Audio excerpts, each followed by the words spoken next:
السلام عليكم اخوان. اليوم جبنا لكم هذا الشقة بالنسبه للناس اللي كتقلب على الشقة بارقى الثمن بمدينه فاس. هذه الشقة هذه اللي الثمن ديالها 9 ديال المليون قابله للتفاوض والمساحه ديالها 50 متر. هذه الشقة هذه اللي فيها فينيسيون مزيانه ومسلوقه ومصبوغه كيف ما كتشوفوا معايا. هذه الشقة هذه اللي جات مدينه فاس دوار الرياضه الطابق الرابع. هذه الشقة هذه اللي كتكون من هذا الصالون هذا كما كتشوفوا معايا. هذا الصالون اللي فيه جوج سراجم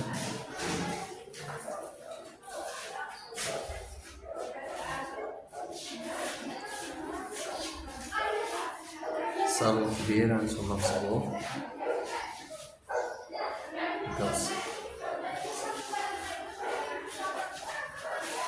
شوف هذا الصالون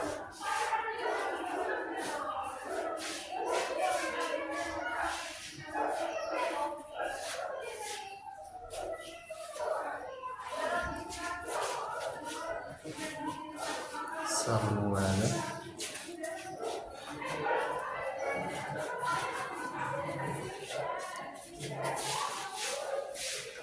ثم هذا البيت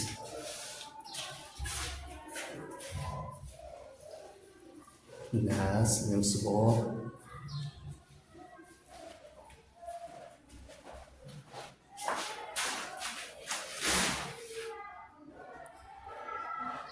ثم هذا الناس في هذا السرجم هذا وفي هذا السرجم.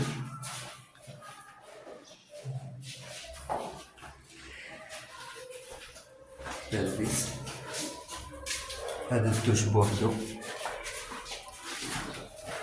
الدوش هو هذا بوحدو.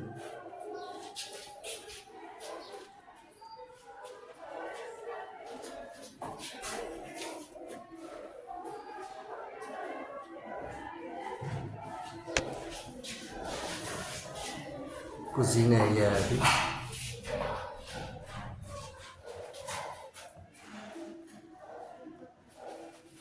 ثم هذه كوزينة.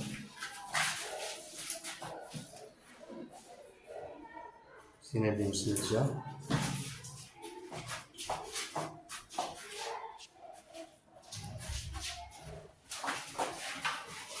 ثم هذه كوزينة.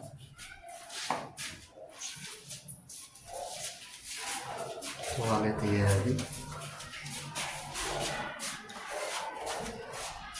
الطواليط وحدها.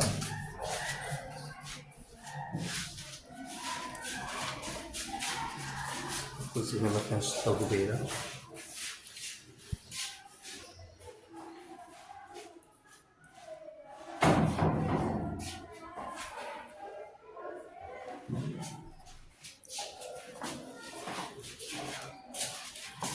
كما قلنا الثمن ديال هاد الشقة هادي فهو 9 ديال المليون قابلة للتفاوض.